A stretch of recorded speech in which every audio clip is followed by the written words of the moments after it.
Hello there, welcome to episode 27 of Never Mind the Bullens. My name is Mike Peters. This is your bite-sized weekly Everton podcast and vodcast. Although for the next couple of weeks it's going to be bi-weekly or even possibly thrice weekly because the games are coming that thick and fast at this time of year. So this podcast, I should say, after the Chelsea game, or reflecting on that game at least. And firstly, it's just how wonderful it was to see fans back in the Grand Old Lady. And I have to, starting to get a bit of a tear in my eye and, a real shiver down my spine when Z-Car started up and you could hear the fans roaring. It wasn't pumped in crowd noise like we've had obviously on the TV for the last 6 months, but the fans were there.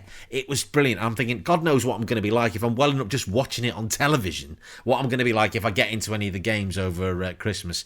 I know I'm not going to the Arsenal game. I've had my rejection from the ballot today, but I'm in the chance then of the United game next week for the Carabao Cup and the City game as well. On the Carabao Cup sort of ticketing, I have to say I'm sort of mixed feelings about the way that Everton have gone about it in terms of charging fans. I can understand why they have. And to charge 30 quid, I don't know whether that the week before Christmas, given the year that everybody's had, is a particularly smart move. However, given the club's financial situation, having lost 140 million quid in this past year that was just been announced last week, because of obviously the amount of money lost to COVID. I mean, that was 70 million of that was COVID money, and money that's been spent on Bramley Moore that they can't capitalise yet because it's not been approved.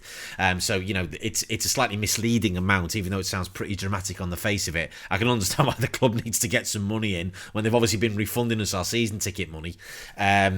So, charging 30 quid, and I think, frankly, any Evertonian who hasn't been to the game is so desperate to go, they'd pay, they'd be selling their grandmother to go, to be quite honest with you, wouldn't they?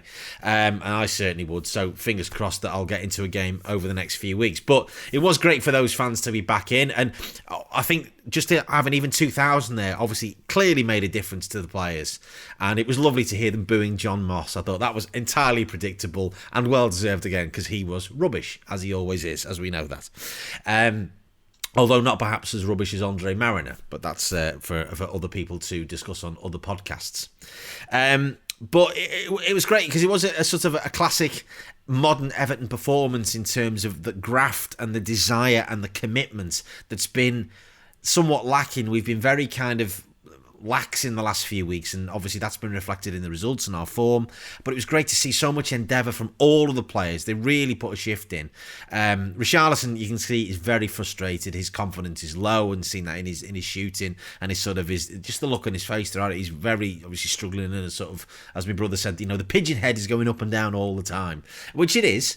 But he just needs a goal, and we know how important he is, and he just needs maybe an arm put around him to say, look, we know how important you are to this, to the team. So, and in terms of the way we play, but it was a classic Everton sort of lineup in so much as there were four centre backs playing across the back four, which was maybe hark back to the days of us having David Unsworth, a back four of David Unsworth, Richard Goff, Dave Watson, and Davy Weir at right back, or Richard Dunn even playing in that era as well. And thinking, God, and we were actually quite solid. But Ben Godfrey, what a fantastic game he had. A real find there. I think he's been getting better each and every week, and he's been thrown in. He really has been chucked in the deep end. He's been asked to play right across the back four.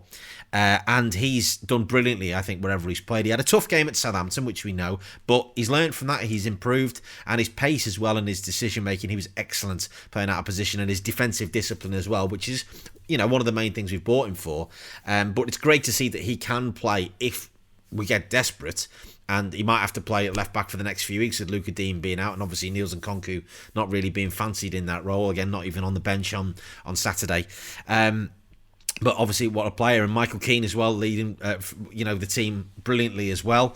The penalty was terrific and much deserved. I don't know what Edward Mendy was doing. It must have been brokey in the head, Mr. Mendy. But that was clearly a penalty, and Gylfi does him with the eyes. But, that's what we needed. And it had been obviously intimated after the Burnley game about playing a flat back four, which we did, and they were obviously more comfortable in that.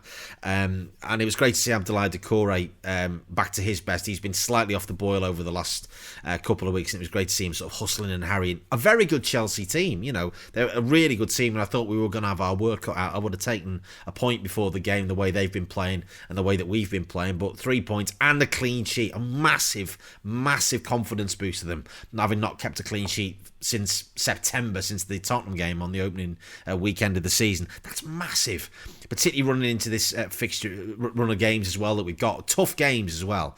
And also, in the league table as well, we're back up to 5th. We would have been 8 points adrift of Chelsea if we'd lost. We're now within a couple of them. Obviously, other results, City drawing, Liverpool drawing, Tottenham drawing, puts us right back in the hunt of climbing back up into the top 4 over the next few weeks. Must make mention of Jordan Pickford. It's great to see him making some really, really good saves. He's, he rode his luck at times. It was a bit of an all-action performance from him on Saturday, which at moments you're thinking, you're watching it from behind your hands. But particularly the free kick from Mason Mount in the second half that hit the post. And that's clearly a coaching thing for him, because he did that with both free kicks, where he'd take a step the other way. And you just wonder whether he actually needs to set his wall up and then almost to compensate for his own decision, sort of instinctive movements. Like a batsman, they've got a trigger movement that he needs. Alan Kelly almost needs to say to him, right, well, actually, once you get the wall set up, go 2 steps or a step that way. So if you're it's not going to mitigate it completely, because your momentum is still going to be carrying you, and it's difficult to change direction once a free kick has been taken. But at least if that gets him closer to the ball, because, as was said on commentary, a rare moment of lucidity from Steve McManaman was that actually he should have been able to throw his cap on that free kick. And, he didn't, and it ended up hitting the post. We got away with that one, but he would have been at fault there, which is not what he needs. When he's, worked to get himself back into, get his confidence back over the last few weeks after all the fury that went on after the derby and in subsequent weeks going on from that. Something that has come up, obviously, is discussing leaving out Dominic Calvert-Lewin at some point over the next few weeks, just to give him a break. But you just have to look at the fixtures and you go, when the hell are they going to do that? I mean, the only game that appears like we might be able to leave him out is possibly the Boxing Day game at Sheffield United. But you think he would be absolutely low to do that, given obviously the fact that he played for them, and that's the only game you can see it, because you don't want to leave him out against Arsenal. Certainly don't want to leave him out against City. And we've got West Ham after Christmas and the Carabao Cup quarter-final. He needs to play all of those games. So you leave him out and you think, well, actually, the way Sheffield United are playing at the moment, they're having a terrible time of it. That's the only game. But you imagine he would want to. I suppose ultimately it's Carlo's decision. But is he going to want to be left out? And do you want to leave out the leading goal scorer, not only in your team, but in the entire Premier League as well? Fantasy captains, fantasy team managers, including myself, will be devastated if he's left out. But, when he has played pretty much every game, I think with the exception of one of the Carabao Cup games in September, he probably does need a little bit of a break when he's played 90 minutes of every single game. And obviously with Leicester coming up as well on Wednesday night, that's not a game that we want to leave him out for either. That's going to be a tough one. That is going to be a difficult game. They were excellent against Brighton, and I think Brighton have done all right this season. I think their position is a slightly false one in the table. They've probably not got the results that they have deserved at times, and I think Graham Potter's doing a good job in trying to move them forward. But they were excellent. I watched that with interest rather than watching Arsenal. But tough away game against Leicester, as I say, and if we get out of that with a point, then I think we'd all be quite happy with that. But the form is not where we want it to be. But the only way to improve your form is to improve your results. So we've got the opportunity to do that. Arsenal on Saturday, Goodison, is absolutely winnable. Their confidence is around their ankles at the minute. They're not scoring goals.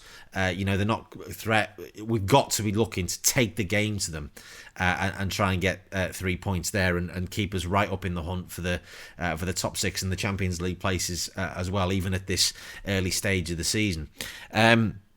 But, it's great to have got us back on winning terms, back into some semblance of form. And on we go to Leicester. If you want to get in touch then feel free at NMTV Pod. You can leave me a message through Anchor. You'll see the link in the episode description if you are listening to this as a podcast. And until after the Leicester game on Wednesday night, so therefore the episode 28 will be out on Thursday. Come on, you Blues.